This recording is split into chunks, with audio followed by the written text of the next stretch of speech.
Hello, Assembly District 78. I'm your representative, Chris Ward, and I wanted to bring you up to date on the latest news for August. First up, I want to update you on some of my bills that are still going through the final stages of the legislative process. Last week, 10 of my bills were heard by the Senate Appropriations Committee on what we call Suspense Day.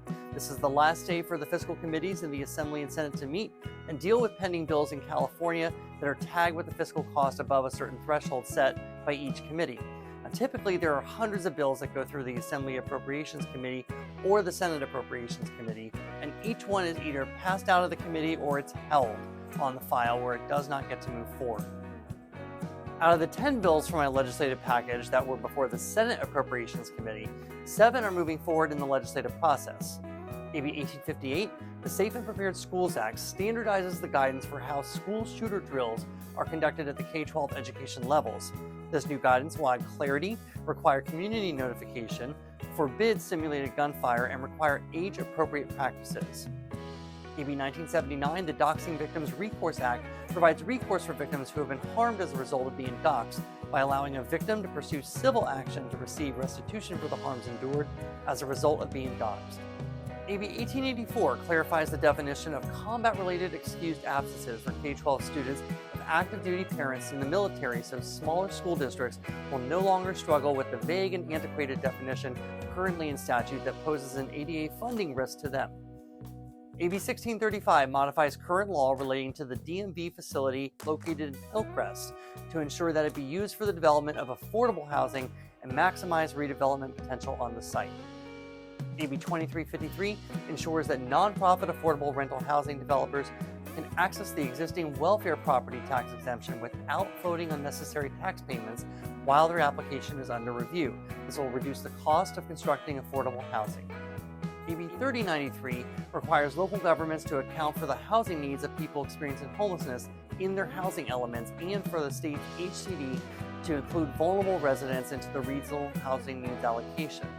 And finally, AB 2005 enables the California State University campuses to utilize the low-income housing tax credit for the purpose of developing affordable housing for CSU faculty, staff, and students on CSU-owned land. Now, as we approach the end of the legislative session, I'm looking forward to these bills receiving a floor vote and heading to the governor's desk. I'm excited to announce that I was recently elected to serve as the chair of the California Legislative LGBTQ Caucus by my colleagues. I will serve alongside Vice Chair Senator Caroline Menjivar, and we will officially transition into our new leadership roles on December 2nd, 2024. At a time when there is a national wave of anti-LGBTQ rhetoric and attacks, as chair, I'll be committed to leading our state as a safe haven for community members seeking equality, care, and refuge from harm. I look forward to growing our caucus in both numbers and diversity, as well as advancing equity in various areas impacting our community, such as housing and homelessness, education, and civil rights and community protections. Additionally, I'm grateful I'll be able to do this incredible work with Senator Menjivar, who has risen quickly to become a respected leader in the legislature. I look forward to getting started on this important work later this year. I want to take a second to thank each and every one of you who took the time to complete the Assembly District 78 survey on the more talked about pieces of legislation this year. This feedback is incredibly helpful to get a pulse on where constituents stand on several hot button issues. In the coming weeks, I will be reading through all these responses and taking in your input to help inform my upcoming votes on the Assembly floor. But while we're approaching the end of this legislative session, I want to remind you that my online portal for bill ideas is open, and you can visit my website at the URL below and click on the Resources tab at the top of the page. Underneath it, you'll find the Submit a Bill Idea page where you can submit a suggestion for something that you think should be a law or a challenge that you think needs to be addressed with new legislation. Once your proposal is submitted, my staff and I will look over it and reach out if we need any additional information. I look forward to reading through a lot of your responses. If you've ever thought about going green so that you can save money and benefit the environment, but you don't know where to start, I'll be hosting a How to Go Green webinar on September 9th, 2024. This informative session will cover the advantages of rooftop solar systems and the benefits of purchasing an electric vehicle. Experts will provide practical tips on making homes more energy efficient and discuss the long-term benefits of green energy solutions. You can register for the event at the URL below. Finally, if you're interested in purchasing an electric vehicle, I will be partnering with SDG&E for an EV Day on September 14, 2024.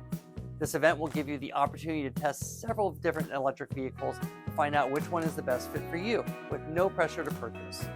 You can register at the event at the URL below. As always, I want to thank you for your support. I'm grateful to be your representative and work on these issues and so much more. One of the best ways to stay informed is to follow my social media accounts on Facebook, X, Threads, and Instagram, where you can know in real time what developments are occurring or what I'm working on every day. And if you ever need assistance, please know that my district office staff is available and ready to serve or answer any questions that you may have.